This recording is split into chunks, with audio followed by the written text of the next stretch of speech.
నమస్తే. నేను ప్రశాంత్. ఈరోజు మనతో పాటు ప్రముఖ ఆస్ట్రాలజర్ నాగ శ్రీనివాస్ గారైతే ఉన్నారు. నమస్తే అండి. నమస్కారం అండి.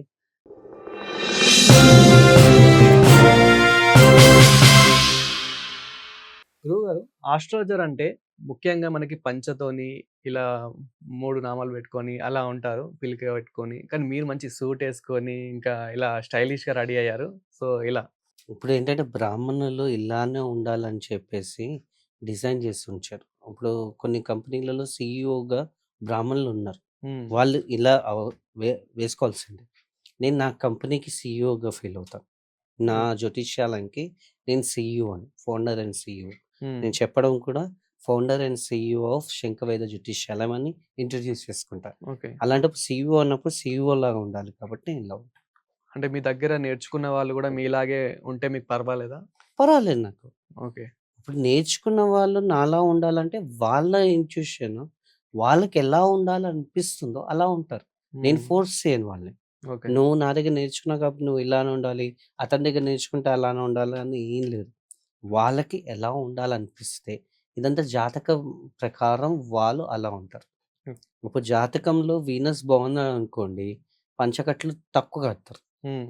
స్టైలిష్‌గా ఉంటారు. లగ్జరీని ఎంజాయ్ చేస్తారు. వీనస్ బావుంటాయి. జాతకంలో గురుడు బాగున్నాడనుకోండి, విద్య బావుంటుంది. హ్మ్. నేను ఎంఎస్‌సి ఫిజిక్స్ చదివా. ఎంబీఏ హెచ్ఆర్ చేశాను. అది కాకుండా నక్షత్ర ప్రవీణ చేశాను. వాస్తు ప్రవీణ చేశాను. అది కాకుండా 99 నుంచి ఆస్ట్రాలజీ చెప్తాను. నా ఓకే. చదువుతూనే ఆస్ట్రాలజీ చెప్తాను. So, education gives you character అంటారు కదా! హ్మ్. అలా క్యారెక్టర్ వస్తుంది. సో, ఇక మ్యాటర్‌లోకెళ్తే గనక చాలా మందికి నాలుక మీద పుట్టుమచ్చలుంటే వాళ్ళన్నది అవుతుందని చాలామంది అంటూ ఉంటారు. ఇది ఎంత వరకు నిజం? నిజంగానే అవుతుందా? అది యాక్చువల్‌గా అంటే 100% నిజం. హ్మ్. అది ఎందుకవుతుందంటే ఎప్పుడైతే వాళ్ళు పలుకుతారో, ఇప్పుడు మనం నాలుకతో పలుకుతున్నప్పుడు, మనది నాలుక పైన కిందకి టచ్ అవుతూ వస్తుంటుంది కదా! టచ్ అయినప్పుడు పుట్టుమచ్చ టచ్ అయినప్పుడు వాళ్ళు ఏదైతే మాట్లాడతారో అవన్నీ అవుతాయి. ఓకే. కొంతమంది మాట్లాడేటప్పుడు నాలుక టచ్ అవ్వకుండా మాట్లాడతారు చాలామంది. హ్మ్. పుట్టుమచ్చలుండి అలా టచ్ అవ్వకుండా మాట్లాడితే ఆ పనులన్నీ అవ్వవు. అన్ మెయిన్‌గా పైన టచ్ అవ్వాలి మాట్లాడేటప్పుడు. వాళ్ళు మోస్ట్‌లీ అంటే వాళ్ళ కుటుంబ సభ్యుల గురించి ఎక్కువ ఆలోచిస్తూ ఉంటారు. ఎక్కువ మాట్లాడుతూ ఉంటారు. అంటే లైక్ మా అన్నయ్య తొందరగా సెటిల్ గావాలి, మంచిగా సంపాదించాలి అని జెప్పేసి. కానీ అలాంటివి జరగవు గదా! అలాంటివి జరగవంటే స్వార్థం అక్కడ. హ్మ్. స్వార్థం అంటే ఏది కాదు. ఇప్పుడు దేవుడి దగ్గరికైనా వెళ్ళి స్వార్థపూరంగా దేవుడా నాకు ఇవాళ 5,00,00,000 ఇచ్చేయి అంటే ఇచ్చేస్తాడా 5,00,00,000 ఒక రోజులో? హ్మ్. రాదు. దానికొక స్ట్రాటజీ ఉంటుంది. దానికొక టైమింగ్ ఉంటుంది. అలా అని చెప్పేసి స్వార్థపూరితంగా ఏది అడిగినా కానీ నాలుక మీద కాదు ఎంత బ్రహ్మ తపస్సు చేసినా అవ్వదు. ఈ పుట్టుమచ్చలనేది వారి పైన వారికి ఫలిస్తుందా? వారి పైన వాళ్ళకి ఫలిస్తుంది. హ్మ్. ఎందుకంటే వాళ్ళు కూడా స్వార్థపూరితంగా అనుకోకుండా అందరికి హితం చేసుకుంటూ నేను అభివృద్ధి చెందాలని ఎప్పుడైతే అనుకుంటారో అప్పుడు గ్యారంటీగా అది ఫలిస్తుంది. స్వార్థం లేకుండా నిస్వార్థంగా ఉంటేనే ఏదైనా అవుతాయి. ఇంకొకటి బయట చాలా వింటూ ఉంటాము. అంగం మీద పుట్టుమచ్చ ఉంటే వాళ్ళకెక్కువ కామం ఉందని జెప్పేసి, అదే విధంగా అమ్మాయిలు ఎక్కువ అట్రాక్ట్ అవుతారని జెప్పేసి, ఆకర్షించిన ఎక్కువ అవుతుందని జెప్పేసి చాలా వింటూ ఉంటాం. ఇది ఎంతవరకు నిజం? ఇప్పుడు 70% వరకు నిజం అది. 30% ఎందుకు కాదంటే ఇప్పుడు కొంతమందికి ఉన్నా కానీ వాళ్ళసలు మాట్లాడరు. హ్మ్. వాళ్ళకవి అంచుకుంటూ ఉంటారు. అంటే ఇంట్రోవర్ట్స్, ఎక్స్‌ట్రోవర్ట్స్ అని చెప్పేసి మనం అంటాం. ఎక్స్‌ట్రోవర్ట్స్ ఏంటి బయటికెళ్ళి అంతా చెప్తూ ఉంటారు వాళ్ళు. హ్మ్. చెప్పేసరికి వాళ్ళకి ఆ కమ్యూనికేషన్ స్కిల్స్ ఇప్పుడు బుధుడు బావుండాలి. ఆ! మాట బావుండాలి. అప్పుడు అట్రాక్ట్ అవుతారు. చూసినంత మాత్రాన ఈ మధ్య పుట్టుమచ్చ ఉన్నంత మాత్రం చూసినంత మాత్రాన అందరూ అట్రాక్ట్ అవుతారని మాత్రం లేదు. హ్మ్. మన మాట బావుండాలి. మన ప్రవర్తన బావుండాలి. అన్నీ బావుంటేనే అట్రాక్ట్ అవుతాం. ఒకప్పుడు ఏం లేకపోయినా కానీ ఏం చూసేవారు కాదు కాబట్టి అప్పుడు అట్రాక్ట్ అయ్యేవారు. ఓకే. ఇప్పుడేంటి వాళ్ళకున్నా కానీ, లేకపోయినా కానీ, వాళ్ళ ప్రవర్తన, వాళ్ళ మాట తీరు, వాళ్ళు ఉండే అన్ని విషయాలు ఏవైతే చూస్తున్నారు. ఇదుండాలి. హ్మ్. ఇది లేనిది మనిషి మాట్లాడట్లేదు. సో, ఈ పుట్టుమచ్చల వల్ల భవిష్యత్తు నిర్ణయించబడుతుందా? లేదంటే ఆ భవిష్యత్తు వల్లనే పుట్టుమచ్చలొస్తూ ఉంటాయా? మీ జాతకం ప్రకారము మీకు ఎక్కడెక్కడ పుట్టుమచ్చలున్నా దాని ప్రకారం ఒస్తాయి. హ్మ్. అంటే యాస్ పర్ డెస్టినీనే పుట్టుమచ్చలొస్తాయి గానీ, మీకు పుట్టుమచ్చలు రావడం వల్ల డెస్టినీ రాదు. ఓకే. ఆల్రెడీ అవి డిసైడ్ అయ్యి ఉంటాయి. మీరు పుట్టినప్పుడే అవి ఉంటాయి. మధ్యలో వచ్చేవి పుట్టుమచ్చలు కావు. హ్మ్.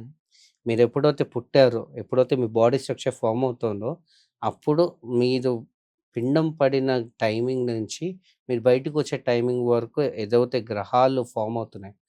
ఫర్ ఎగ్జాంపుల్ సింపుల్‌గా చెప్పాలంటే, నవగ్రహాలు మన బాడీలో ఉన్నాయి. హ్మ్. సూర్య, చంద్ర, గురు, కుజ, బుధ, శుక్ర, శని, రాహు, కేతు. ఇవి అంగాలు ఎప్పుడైతే ఫార్మ్ అవుతుంటాయో, అప్పుడు ఆ గ్రహాలది దానికి సంబంధించిన ఏవైతే ఆహ్, టైమింగ్స్ ఉంటాయో, లేదా వాటిలికి సంబంధించిన ఏవైతే ఎఫెక్ట్స్ ఉన్నాయో అవన్నీ నడుస్తుంటాయి. ఓకే. అవి ఒక్కసారి ఫార్మ్ అయ్యాక లైఫ్ లాంగ్ అవి అలానే ఉంటాయి. హ్మ్. సో, మనకి ఒకేళ సూర్య, చంద్ర బాలేకపోతే చూపు బావుండదు. హ్మ్. చూపు కూడా వాళ్ళకి కొంతమంది ఏంటంటే చంద్రుడు బాలేనప్పుడు వాళ్ళ మనసులో మాట్లాడకున్న ఫేస్‌లో కనిపించేస్తుంది. ఓకే. వాళ్ళు చూసే చూపులో వాళ్ళకి తెలిసిపోతాం. చాలా మందికి అరిచేతిలో పుట్టుమచ్చ ఉంటే వాళ్ళు అదృష్టవంతులు, కోట్లు సంపాదిస్తారు అని జెప్పేసి చాలా వింటూ ఉంటాం బయట. ఇది ఎంతవరకు నిజం? అది అది కూడా నేను 70% ఇస్తాను. హ్మ్. ఎందుకంటే ఇప్పుడు అరిచేతిన పుట్టుమచ్చ ఉండేసరికి కొంతమంది సోమరిపోతులయిపోతారు. హ్మ్. డైరెక్ట్‌గా చెప్పాలంటే గురువుగారు చెప్పేస్తారు. లేదా ఇంట్లో వాళ్ళంటారు. మా వాడికేంటి అరచేతిలో పుట్టుమచ్చ ఉంది. వాడు అవును. లక్షాధికారి, కోటీశ్వరుడు అని చిన్నప్పటి నుంచి చెప్పుకుంటూ వస్తారు. హ్మ్. నేను కోటీశ్వరుని కదా! నేను కూర్చొని చక్కగా ఎంజాయ్ చేయొచ్చు కదా! నాకు చదువెందుకు? నాకు ఉద్యోగం ఎందుకు? నాకు వ్యాపారం ఎందుకు? నేను కష్టపడ్డం ఎందుకు? ఓకే. అనుకున్నాననుకోండి. అభివృద్ధిలోకొస్తాడా? ఏదైనా వాహనాలు కొన్న తర్వాత దానికి పూజ చేయిస్తూ ఉంటాము. పూజ చేసేది మీరే గదా! పూజ చేసినప్పటికి గూడా ఎందుకు ఈ యాక్సిడెంట్‌లవుతున్నాయి? ఎందుకు చనిపోతూ వాళ్ళ ఉన్నారు? గ్రహస్థితి. హ్మ్. పూజ ఏ టైంలో చేస్తారు? ఇప్పుడు రాహుకాలంలో పూజ చేశారు. దుర్ముహూర్తాల్లో పూజ చేశారు. వజ్యాల్లో పూజ చేశారు. లేకపోతే అమృత గడియలు కాకుండా వేరే టైమింగ్స్‌లో పూజ చేశారు. హ్మ్. ఇప్పుడు ఎలా అంటే పలానా రోజు ఈ టైంకి పూజ చేయించండి అంటాం. హ్మ్. వాళ్ళు మా దగ్గరకొచ్చినప్పుడు. ఈ టైం నుంచి ఈ టైము చేయించండి అంటే, గురుగారు ట్రాఫిక్ వల్ల గంట లేట్ అయింది. నేను మీరు చెప్పిన టైం కాకుండా తర్వాత టైమింగ్‌లో పూజ చేయించాను. హ్మ్. ఏం అవ్వదు కదా! అంటారు. ఆ టైం బాలేదయ్యా! నువ్వు ఈ రెమెడీ చేసుకో. నీ బండి బావుంటుందని చెప్తాం. ఓకే. ఆ రెమెడీ చేసుకోడు. హ్మ్. ఏమవుతుంది? అండ్ నెక్స్ట్ వచ్చేసి యాక్సిడెంట్స్‌కి కారణం వాళ్ళు నడిపేటప్పుడు వాళ్ళ మైండ్ సెట్. ఓకే. చంద్రుడు బావుండాలి దానికి. అంటే ఆ రోజు చంద్రుడు వాళ్ళకి అనుకూలమైన నక్షత్రంలో ఉంటే వాళ్ళకేం కాదు. హ్మ్. అండ్ వాళ్ళు మనుషులతో ప్రవర్తించే తీరుని బట్టి కూడా యాక్సిడెంట్స్ అవుతాయి. ఇప్పుడు మీతో గొడవ పెట్టుకొని నేను బయటికెళ్ళి ఆ అగ్రెషన్‌లో ఫుల్ రేస్ మీద ఎళ్ళాననుకోండి యాక్సిడెంట్ అవుతుంది. దసరా రోజు గూడా ఆయుధ పూజలనేటివి చాలా జేస్తూ ఉంటారు గదా! ప్రతి ఒక్క దానికి. ఇక్కడ ఉన్న మా కెమెరాలకు గూడా మేము ఆయుధ పూజ జేస్తూ ఉంటాం. సో, అసలు ఎందుకు ఈ పూజలు ఎందుకు చేయాలి? చేస్తే అసలేమవుతుంది? ఫస్ట్ థింగ్ వచ్చేసి పూజ అనేది నమ్మకం. హ్మ్. ఓకే. అండ్ దసరా ఆయుధ పూజ ఎందుకు చేస్తామంటే అది స్టార్ట్ అయింది మహాభారతం నుంచి. ఓకే. ఎవరు? పాండవులు వాళ్ళ ఆయుధాలకి పూజ చేశారు కృష్ణుడు చెప్పడం వల్ల, అదే రోజు అంటే గెలిచి వచ్చిన తర్వాత ఆ ఆయుధాలకి పూజ చేశారు కాబట్టి, విజయదశమి ముందర అందుకని ఆయుధ పూజ అని జెప్పేసి తీసుకొనొచ్చాం మనం మెయిన్‌గా. అండ్ నెక్స్ట్ వచ్చేసి మనకి అయ్యే చెడు ఏదవుతుందో అది తగ్గుతుంది. హ్మ్. ఎందుకు? ఆ రోజు ఎవరు? మహిషాసురమర్దినిది హ్మ్. లేదా దుర్గమ్మది. అవును. దుర్గమ్మ కానీ, మహిషాసురమర్దిని కానీ అంటే మీకు సప్తమి, అష్టమి, నవమి రోజుల్లో చేస్తారు ఇవి పూజలు యాక్చువల్‌గా ఆయుధ హ్మ్. పూజలు. సో, చేసినప్పుడు ఆ అమ్మవారి దీవెన వల్ల నాకైన చెడులు ఇక్కడితో ఆగిపోయి అన్నీ నాకు మంచి జరగాలన్న ఆలోచనతోటి చేస్తా. ఇలా పూజ చేయకపోతే వాహనాలు కొన్ని బలి కోరుతాయని జెప్పేసి ఊర్లో ఎక్కువ అంటూ ఉంటారు. ఇది ఎంతవరకు నిజం? బలి కోరవు. వాహనాలు బలి కోరవు. హ్మ్. అది వాళ్ళ మూఢనమ్మకం అనొచ్చు. హ్మ్. ఎందుకంటే ఆ పూజ చేయకపోవడం వల్ల అవ్వదు. హ్మ్. మీరు నమ్మకపోవడం వల్ల అవుతుంది. ఓకే. లేకపోతే మీరు ఆ ఆలోచన పెట్టేసుకొని చాలామంది ఇప్పుడు చూస్తే ఆహ్, ఎవరైనా ఫిజియాలజీ ఇవన్నీ చదివిన వాళ్ళు ఒకటే అంటారు. మైండ్ సెట్ చాలా ఇంపార్టెంట్. ఆ మైండ్ సెట్ గైడెన్స్ వల్ల అన్నీ ఏవైతే ఉంటాయో, ఇప్పుడు మైండ్ సెట్ బాలేక వాళ్ళు వెళ్తున్నప్పుడు యాక్సిడెంట్ అయితే, పలానా రోజు పూజ చేయలే కాబట్టి యాక్సిడెంట్ అయిందని చెప్పేసి అంటారు. అది తప్పు కదా! హ్మ్. ఇప్పుడు ప్రవర్తన బాలేదు. గ్రహస్థితి బాలేదు. వల్ల అయింది కానీ పూజ చేయడం వల్ల కాదు. ఆ! దేవుళ్ళు ఎప్పుడు బలి కోరలే. ఎక్కడ కోరరు కూడా. దేవుళ్ళు ఎప్పుడు శాంతి స్వరూపులే. కాకపోతే మనకి అది తినాలని ఉంది కాబట్టి నైవేద్యంగా సమర్పించి తింటాం కాబట్టి బలిస్తారు. చిన్నప్పుడు మనకి చదువు రాకపోతే మన పేరుననేది మారుస్తూ ఉంటారు. ఈ పేరు పెడితే ఇంకా చదువు బాగొస్తుందని చెప్పేసి. పేరు మార్చడం వల్ల నిజంగానే చదువొస్తుందా? నిజంగానే సెటిల్ అవుతూ ఉంటారా? పేరు మార్చడం అంటే యాస్ పర్ న్యూమరాలజీ చూస్తే మీకు సంఖ్యాశాస్త్రంలో 1, 4, 5, 6, 8 అండ్ 9 హ్మ్. ఇవి మీ లైఫ్ సెట్ చేసాయి. ఓకే. 1 సూర్యుడు, 4 రాహు, హ్మ్. 5 వచ్చేసి బుధ, 6 శుక్రుడు, next 8 Shani, 9 years for Guru. Okay. చాలామంది 9 కుజుడు అంటారు. నేను 9 గురువు అంట. హ్మ్. వీళ్ళు మొత్తం డిసైడ్ చేస్తారు. అండ్ ఇంకొకటొచ్చేసి చదువు అనేది వాళ్ళ గ్రహస్థితి ప్రకారం వాళ్ళు 4 స్థానం, 5 స్థానం చూస్తారు. హ్మ్. 4 స్థానం ఎలా ఉంది, 5 స్థానం ఎలా ఉంది. 4 స్థానం బిఫోర్ ఇంటర్, 5 స్థానం ఆఫ్టర్ ఇంటర్. అంటే ఏదైతే పెద్ద పెద్ద చదువులు చదవాలో 5 స్థానం బాగుండాలి. లేకపోతే 4 స్థానం బాగుండాలి. ఇవి చూసి లగ్నం నుంచి దాని తర్వాత వాళ్ళ గురువు ప్లేస్‌మెంట్ ఎలా ఉంది. ఓకే. దాని తర్వాత వాళ్ళ కులదేవత ప్లేస్‌మెంట్ ఎలా ఉంది. కొంతమంది కులదేవత యాస్ పర్ వాళ్ళ లీనియేజ్ వస్తుంది. హ్మ్. కానీ మేము చూసే కులదేవత ఎలా అంటే వాళ్ళ పాస్ట్ బర్త్స్ నుంచి వస్తుంది. వింశాంస అని ఒక చార్ట్ ఉంటుంది D20. అందులో ఏంటంటే మీరు 7 జన్మలు అంటారు కదా మనకి. ఆ జన్మలలో మీకు ఎవరైతే గురు మీకు కులదేవత ఉన్నారో అక్కడ తెలుస్తుంది. ఆ దేవుళ్ళని మనం కంపల్సరీ పూజ చేసుకోవాలి. సో, అది చెప్తాం అక్కడ. చెప్పినప్పుడు దాని ప్రకారం వాళ్ళకి ఫోర్త్ హౌస్‌లో ఏదైతే హ్మ్. తప్పులున్నాయో దానికి రెమెడీస్ ఇస్తాము. దాని ప్రకారం వాళ్ళ ప్రైమరీ ఎడ్యుకేషన్ బావుంటుంది. ఫ లేదా కొంతమందికి ప్రైమరీ చాలా బావుంటది. అవును. ఇంటర్ తర్వాత బావుంటది. అవును. అప్పుడు రెమెడీ ప్రకారం ఏ దేవుడిని చేయాలి, ఏంటి అనేది అప్పుడు అదే. అంటే వాళ్ళకిస్తాం. చిన్నప్పుడు అక్షరాభ్యాసం జేపిస్తే చాలా బాగా చదువొస్తుంది. చాలా బాగా సెటిల్ అవుతారని జెప్పేసి చిన్నప్పుడు అక్షరాభ్యాసం జేపిస్తారు. కానీ చాలామంది ఫెయిల్ అయిన వాళ్ళున్నారు. అసలు లైఫ్ సెటిల్ గాని వాళ్ళున్నారు ఇప్పటికి. అక్షరాభ్యాసం చేయిస్తారు. హ్మ్. వెళ్లి చేస్తారు, ఖర్చు పెడతారు. వర్గల్‌కెళ్తారు, లేకపోతే బాసరకెళ్తారు, అక్షరాభ్యాసం చేస్తారు, తీసుకొనొస్తారు. హ్మ్. కానీ వాళ్ళకి ఏం చెప్తున్నారు మీరు? చదువుని రుద్దుతున్నారు. హ్మ్. స్కూళ్ళలో కూడా చదువుని రుద్దుతున్నారు. ఎవరు చదివిస్తున్నారు మీకు? ఇప్పుడు పొద్దున్న 8కెళ్ళిన వాళ్ళు లేదా 7:30కి ఇంట్లో బస్సెక్కిన వాళ్ళు 4కి వస్తున్నారు. అవును. వచ్చిన వాళ్ళు కనీసం చదువుకోవడానికి స్పేస్ ఇయ్యకుండా అరగంటలో ఏదో ఒకటి పెట్టేసి వెంటనే ట్యూషన్‌కి పంపిస్తున్నారు. అవును. ట్యూషన్‌లో ఏమైనా వాళ్ళు చదివింది ఏమైనా రివైజ్ చేస్తున్నారంటే లేదు. చదివింది మళ్ళీ చదివిస్తున్నారు. హ్మ్. ఇంకా వాళ్ళు చదువుకోవడానికి టైం ఎక్కడుంది? నేను ట్యూషన్‌లు చెప్పాను ఒకప్పుడు. నేను ట్యూషన్‌లు చెప్పేటప్పుడు ఏం చేసేవాడిని ఇలానే కూర్చునేవాడిని. హ్మ్. వాళ్ళని టెక్స్ట్ బుక్ రీడింగ్ చేయించేవాడిని. అప్పుడు ఏమవుతుంది వాళ్ళకి? చదివింది వంట పడుతుంది. ఓకే. స్కూల్‌లో ఏదైతే చెప్పారో ఇక్కడ వాళ్ళు టెక్స్ట్ బుక్ రీడింగ్ చేయడం వల్ల వాళ్ళు రాయగలుగుతారు. హ్మ్. ఇక్కడ ఉంటుంది. చదువు చదువుకోవాలి. రుద్దుకోవడం కాదు. అమావాస్య రోజు నైట్ బయటకి వెళ్ళొద్దు అనంటారు. వెళ్తే అసలేం జరుగుతుంది? అమావాస్య రోజు రాత్రి బయటికెళ్ళొద్దనడం తప్పు. హ్మ్. ఇప్పుడు ఇప్పుడున్న పరిస్థితుల్లో రాత్రి 1 గంటకు, 2 గంటలకి కూడా అమావాస్య రోజులు తిరుగుతుంది. అవును. ఆళ్ళకేం అవ్వట్లేదు కదా! అవును.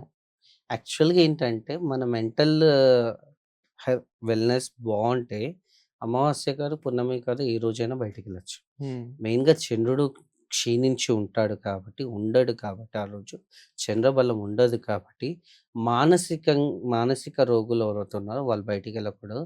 మానసిక బలం ఎవరికైతే లేదో జాతకం వల్ల వాళ్ళు ఆ రోజు జాగ్రత్తలు పాటించాలి. హ్మ్. అంటే వాళ్ళు ఆ రోజు ఏంటి మనుషులతోటి మాట్లాడేటప్పుడు కానీ, ఎవరితో అయినా ఎదుర్కొనేటప్పుడు కానీ, ధ్యానం చేసేటప్పుడు కానీ, లేకపోతే ఏదైనా పూజ చేసేటప్పుడు కానీ కామ్‌గా ఉండి చేసుకోవాలి. ఓకే. హైపర్ అవ్వద్దు. హ్మ్. హైపర్ అవుతే వాళ్ళ హెల్త్ పాడవుతుంది.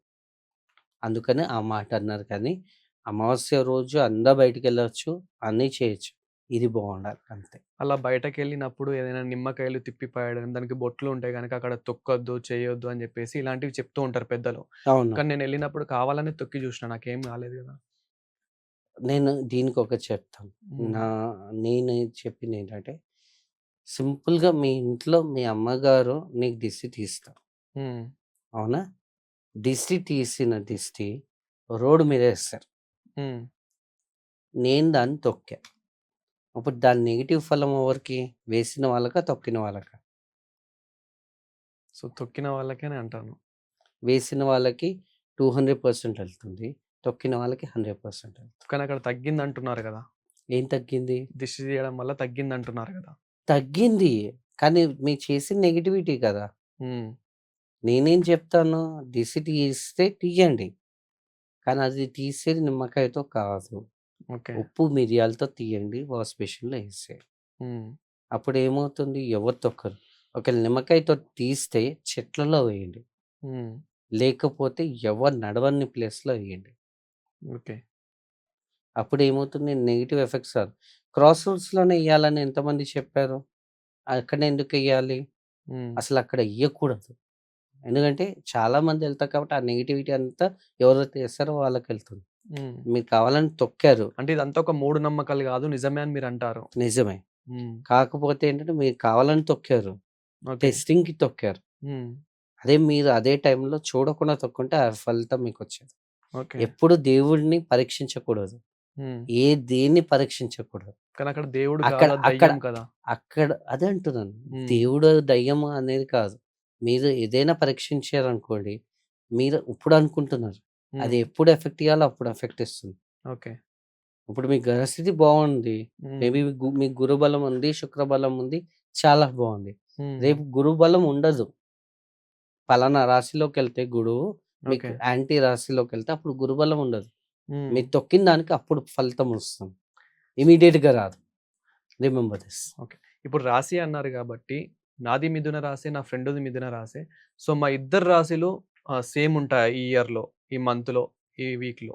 నక్షత్రాలు వేరు కదా! హ్మ్. ఒక్కొక్క రాశిలో 9 ఉంటాయి. అవును. అవునా?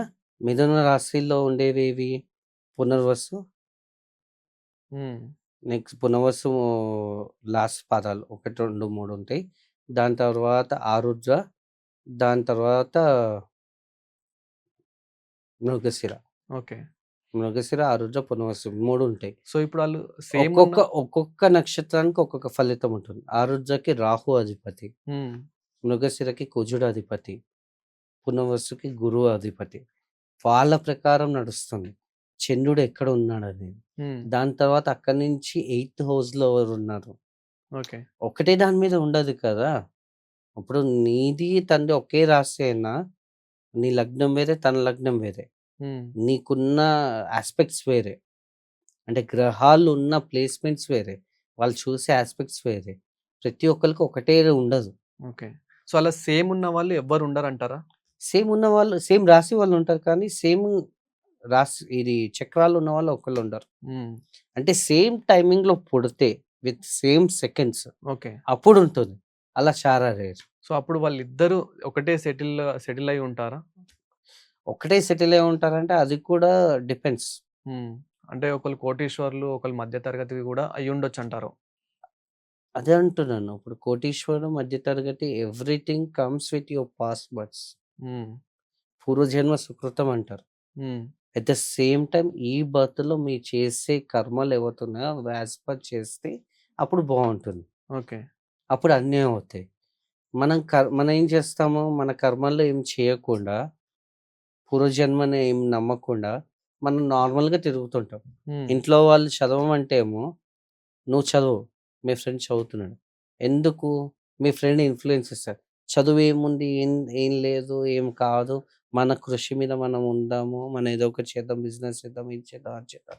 ఇన్‌ఫ్లూయెన్స్ చేశాడు. హ్మ్. నువ్వు ఇన్‌ఫ్లూయెన్స్ అయ్యావు. ఇద్దరిది సేమ్ జాతకమే కదా! వాడు చెప్పేది మంచే కదా! నా మంచి గురించే కదా! అని నువ్వు చేయలేవు. ఓకే. తను చదువుకున్నాడు. తను పైకెళ్ళిపోయాడు. ఇప్పుడు తప్పు ఎవరిది? అవును. జాతకందా? నీదా? హ్మ్. ఎవ్రీథింగ్ ఈజ్ నాట్ జాతకం. జాతకం ఎప్పుడైనా 20% ఉంటుంది. జాతకం కూడా మారుతుంది మనం చేసే పనుల ద్వారా. ఓకే. ఇప్పుడు పాముంది. హ్మ్. రేఖలు ప్రతి అమావాస్యకి, ప్రతి పున్నమికి మారుతాయి. మనం హ్మ్. చేసే పనుల వల్ల. ఇప్పుడు మనం మంచి పనులు చేసామంటే, మంచికి సంబంధించింది ఏదైతే ఉంటాయో దాని ప్రకారం ఇది చేంజ్ అవుతుంది. కానీ రేఖలు అలానే ఉంటాయి గదా! మీరు చూసేటప్పుడు చిన్నప్పటి నుండి మనం చనిపోయే వరకు అదే రేఖలుంటాయి గదా! ఏది రేఖలు? నువ్వు చూస్తే ఎగ్జాక్ట్‌గా చూడు. హ్మ్. రేపు పున్నమి వస్తుంది. హ్మ్. మార్చ్‌లో. ఫస్ట్ వీక్‌లో పున్నమొస్తుంది. ఓకే. ఓకేనా? ఇప్పుడు నీ చెయ్యి కరెక్ట్‌గా చూసుకో. హ్మ్. భూతద్దం వేసి. నువ్వు మంచి డీడ్స్ చెయి. హ్మ్. చేసి పున్నమి తర్వాత మళ్ళీ నీ చెయ్యి చూడు. ఓకే. ఏదో ఒక ఎక్స్‌ట్రా రేఖొస్తుంది. సరే నేను ఒకవేళ ఏదైనా స్కానింగ్‌లో చేసి చూస్తాను. మళ్ళీ నెక్స్ట్ మీరన్నట్లు పున్నంలో స్కానింగ్ కాదు. హ్మ్. భూతద్దం ఓకే. లేదా ఏదైనా పామిస్ట్ దగ్గరికెళ్ళి ప్రిడిక్షన్ తీసుకో. హ్మ్. మళ్ళీ పున్నమి తర్వాత అదే పామిస్ట్ దగ్గరికెళ్ళు. పామిస్ట్ ఎవరైతే చెప్తారో ఓకే. తనకి కనుక నిజంగా ఫలించేవి ఉంటే యాక్చువల్‌గా ఆస్ట్రాలజర్స్ కానీ, పామిస్ట్రీ కానీ, న్యూమరాలజిస్ట్ కానీ ఎవరైనా ప్రిడిక్షన్ చేసి చెప్తే హ్మ్. వాళ్ళు చేసిన ప్రిడిక్షన్స్ నెక్స్ట్ వచ్చే అమావాస్య కానీ, పున్నమికి కానీ వాళ్ళది చేంజ్ అయిపోతుంది కంప్లీట్‌గా. సో, మీరిలా ఇవన్నీ చెప్తున్నారు, జాతకాలు చూస్తూ ఉన్నారు గదా! మరి మీ జాతకం మీరే జూసుకొని మీరే సెటిల్ గావచ్చు గదా! ఇదంతా మరి ఫ్లాషేనా? అని చాలా మందికి ఇదొక డౌటు. ఒకటేంటంటే ఇప్పుడు నా జాతకం చూసుకొని నేను సెటిల్ అవ్వచ్చు కదా! అంటే దీనికి చిన్న ఎగ్జాంపుల్ ఇస్తాను. హ్మ్.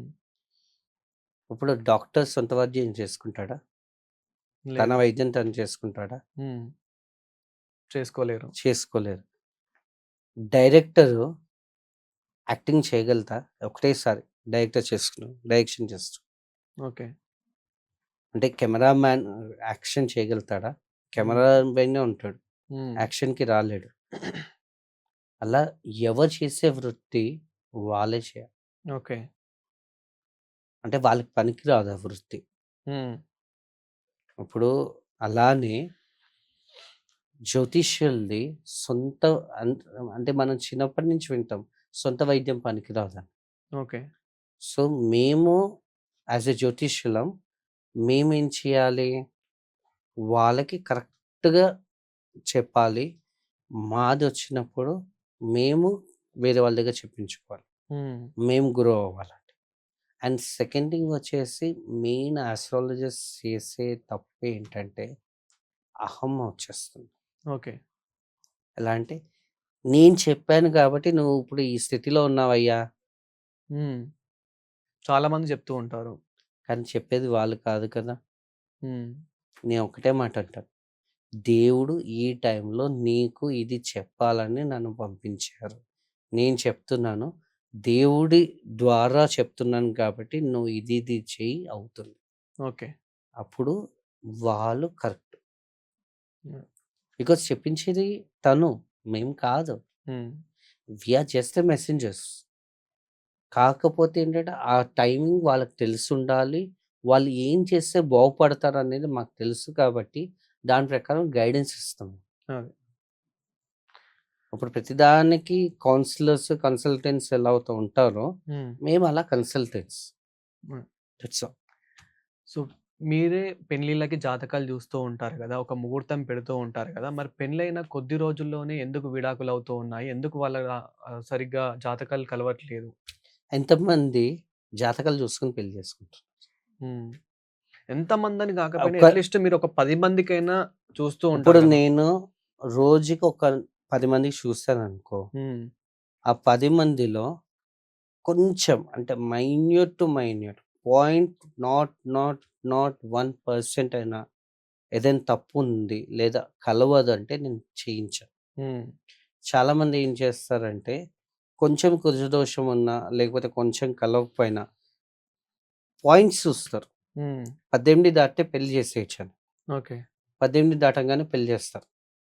వాళ్ళకి ఏమేం ఏమేం కలవదు. హ్మ్. ఇప్పుడు అందులో బకూట్ అని ఉంటుంది. ప్రేమ, హెల్త్, నెక్స్ట్ వెల్త్, నెక్స్ట్ వాళ్ళ వర్క్, డామినెన్స్, తార, ఘన అన్నీ ఉంటాయి. అన్నీ మినిమమ్ 50% ఉండి కుజదోషం లేకుండా ఉంటే అది మేము రికమెండ్ చేస్తాం. హ్మ్. కుజదోషం లైట్ అయినా ఉండి, లో కుజదోషం వచ్చినా కానీ, లేక వచ్చి ఇవన్నీ చూస్తే అబోవ్ 18 ఉన్నా కానీ రికమెండ్ చేయం. సో, ఇక్కడ మనకి విడాకులవుతూ ఉన్నాయనంటే గనక ఏదో ఒక లోపం వల్లనే అంటారు. అంటే ఇక్కడ జాతకాలు కలవకపో మనస్పర్ధలు, హ్మ్. మనస్పర్ధలు ఎలా వస్తాయి? డామినెన్స్ ఉందని తెలుసు. జాతకం పొంతన చూసేటప్పుడు డామినెన్స్ ఉందని తెలుసు. ఓకే. అప్పుడు డామినెన్స్ ఇద్దరికి ఈక్వల్ ఉంటే ఓకే. 50% కలిసిందది. కానీ అలా అప్పుడు వాళ్ళు విడిపోతారు. ఓకే. సో, అలా అని ఇప్పుడు చాలామంది లవ్ మ్యారేజ్ గూడా జేసుకుంటూ ఉన్నారు. డైరెక్ట్ ఎళ్లి గుళ్ళోకి వెళ్లి పెళ్లి చేసుకుంటూ ఉన్నారు. అలా చాలామంది మరి కలిసుంటూ ఉన్నారు. ఏం విడిపోతారు. అంటే వాళ్ళ జాతకాలు కలిసాయంటారా? మీరేం చూడకుండానే? కలిసాను. హ్మ్. అడ్జస్ట్ అవుతున్నా. ఓకే. ఫస్ట్ థింగ్ ఫ్యామిలీ ఉండాలంటే అడ్జస్ట్‌మెంట్ ఇంపార్టెంట్. హ్మ్. అది పిల్లలైనా కానీ, భార్యాభర్తలైనా కానీ. హ్మ్. అడ్జస్ట్ అవుతూ ఒకళ్ళనొకళ్ళు అర్థం చేసుకొని ఫార్వర్డ్ అవుతే జాతకాలు కలవకపోయినా వాళ్ళు హ్యాపీగా ఉంటారు. ఓకే. నేను అందుకే ఫస్ట్ నుంచి చెప్తున్నా మెంటాలిటీ, హ్మ్. మైండ్‌సెట్. జాతకం ఓన్లీ 20% అని కూడా చెప్పాను. ఈ జాతకం అనేది ఎలా అయిపోయిందంటే డైరెక్ట్‌గా ఇప్పుడు అసలెందుకు చూపించుకోవాలో తెలవకుండా, హ్మ్. చిన్న ప్రాబ్లమ్ రాంగానే నా జాతకం బాలేదనుకుంటా ఇప్పుడు, ఒకసారి చూపించుకుందాం అని జెప్పేసి వచ్చేస్తారు. అవును. యాక్చువల్‌గా ఆ ప్రాబ్లమ్ అరైజ్ చేసిందెవరు? ఆ ప్రాబ్లమ్ రావడానికి కారణం ఎవరు? హ్మ్. వాళ్ళే కదా! దగ్గరికెళ్ళి ఆ ప్రాబ్లమ్‌ని తట్టుకునే శక్తి ఇయ్యి అని అడగకుండా, జాతకం చూపించుకొని సరిగ్గా కొంతమంది సరిగ్గా చూస్తారు, కొంతమంది సరిగ్గా చూడరు. అవును. ఎవరు సరిగ్గా చూస్తున్నా, ఎవరు చూడట్లేదో తెలవదు. హ్మ్. కానీ దేవుడైతే అన్నీ చూస్తాడు కదా! అవును. సో, ఆ ప్రాబ్లమ్‌కి ఏ దేవుడి దగ్గరికెళ్ళాలో తెలుసుకుంటే చాలు కదా! ఓకే. యూజువల్‌గా ఆస్ట్రాలజిస్ట్ కూడా ఆ ప్రాబ్లమ్‌కి ఏ దేవుడి దగ్గరికెళ్ళాలో చెప్పరు. హ్మ్. తిప్పుతూ ఉంటారు. రూ. 2000 కన్సల్టేషను 20 నిమిషాలకి ఇది. ఒక్కసారి రాహుకేతు పూజ చేయించుకోండి శ్రీకాళహస్తి అంటారు. ఒకసారి కుజుడు బాలేదు, గ్రహస్థితిని బట్టి వెళ్తుంటారు కాబట్టి, వాళ్ళు చెప్పేవి ఆ మొమెంట్‌కవుతాయి. తర్వాత మళ్ళీ నార్మల్‌గా వస్తుంది. సో, ఫైనల్‌గా 2026లో పెళ్ళిళ్ళ సీజన్ వచ్చింది కాబట్టి ఇప్పుడు చాలా మందికి పెళ్లి గాని వాళ్ళు ఎవరైతే ఉన్నారో, వాళ్ళు ఎలాంటివి జేస్తే వాళ్ళ లైఫ్ బావుంటుంది. వాళ్ళకి తొందరగా పెళ్లి అయ్యే అవకాశం ఉంది. ఎలాంటివి చేస్తుంటే ఒక్కొక్కటి ఒక్కొక్కలాగా ఉంటుంది. హ్మ్. ఫస్ట్ నేను రికమెండ్ చేసేదేంటంటే, ఇద్దరికీ ఐదర్ కుజదోషం ఉంటే ఇద్దరికుండాలి. హ్మ్. లేకపోతే ఇద్దరికి ఉండకూడదు. ఓకే. First point. కొంచెం ఉన్నా కానీ చేసుకోవద్దు. ఏమైనా పూజల్లాంటివి అలా? వస్తాం. ఓకే. నెక్స్ట్ వచ్చేసి వాళ్ళ పొంతన 50% అబోవ్ ఉండాలి. హ్మ్. దాని తర్వాత ఇవన్నీ ఉంటే ఇప్పుడు కొంతమందికేంటంటే కుజదోషం ఉండి పెళ్లవ్వాలంటే చెట్టుకో లేకపోతే ఎవరికో తాళి కట్టేసి ఆ చెట్టుని నరికేయండి పెళ్లవుతుందంటారు. అవును. నేను చెప్పేదేంటంటే సుబ్రహ్మణ్య స్వామిని పట్టుకోండి. హ్మ్. ఆటోమేటిక్‌గా అవుతుంది పెళ్లి. సూపర్. సుబ్రహ్మణ్య స్వామిని పట్టుకొని తనకి అభిషేకం చేయించండి. మోపిదేవికెళ్ళండి, లేకపోతే కుక్కే సుబ్రహ్మణ్యం వెళ్ళండి, లేకపోతే హ్మ్. ఏదైనా గుడికెళ్ళండి సుబ్రహ్మణ్యం చిన్న గుడైనా కానీ. లేకపోతే పాముల పుట్టల్లో పాలు పోయండి. హ్మ్. లేదు అవన్నీ అక్కడ పోయడం నాకిష్టం లేదు అంటే, పేదవాళ్ళకి పాలియ్యండి. అది. ఆ ఆశీర్వాదం వస్తుంది. అభిషేకం చేయాలని ఇష్టం ఉండదు కొంతమందికి గుడికెళ్ళి. అన్నదానం చేయండి. హ్మ్. ఇప్పుడు కొంతమందికి పితృదేవతల ఆశీర్వాదం వల్ల ఆశీర్వాదం లేకపోవడం వల్ల పిల్లలు పుట్టరు. హ్మ్. లేదా పెళ్లి కాదు. అలాంటి వాళ్ళకి పితృదేవతల ఆశీర్వాదం రావాలంటే వాళ్ళ తిథుల నాడు అన్నదానం చేయమంటారు. తండ్రి ఉన్నప్పుడు వాళ్ళు తర్పణాలు వదలలేరు కాబట్టి, వాళ్ళ తిథుల నాడు గుళ్ళలో అన్నదానం చేయించమను. పెళ్లి ఆటోమేటిక్‌గా అవుతుంది. ఎందుకు అవ్వదని నేను కూడా చూస్తా. సో, ఒకరికి సాయం జేయడం వల్ల మనం ఏదో ఒక రకంగా పక్కా పుణ్యం పొందుతారంటారు. అవును. యద్భావం తద్భవతి. హ్మ్. నువ్వు ఎలా అయితే చేస్తావో నీకు అలా దొరుకుతుంది. హ్మ్. మనకు చెప్పిన నీతే గదా! అవును. అవునా? కానీ సాయం జేయడానికి నా దగ్గర ఏమీ లేదు. కానీ పుణ్యం పొందడం నువ్వే ఎలా? అనుకుంటున్నావు ఏం లేదని. హ్మ్. ఇప్పుడు ఒక అతను గుడ్డి అతను నడుస్తున్నాడు. హ్మ్. రోడ్డు సరిగ్గా నడవలేకపోతున్నాడు. లేదా రోడ్ క్రాస్ చేయలేకపోతున్నాడు. ఎప్పుడైనా అలా కనిపించిన అతన్ని చేయి పట్టుకొని కొంచెం దూరమైనా తీసుకొనెళ్తామా? హ్మ్. మనకి టైం ఉండదు. దాటించడానికి కూడా టైం ఉండదు. ఏమన్నా అంటే, "సార్ నేను బిజీ సార్." ఉరుకులు పరుగులు చేస్తుంటాం రోడ్డు మీద. అది. తను చుట్టే వందల మంది ఉంటారు. ఓకే. ఒక్కళ్ళైనా పట్టుకొని తీసుకొని వెళ్తారా? థ్యాంక్ యూ అండి. నమస్కారం.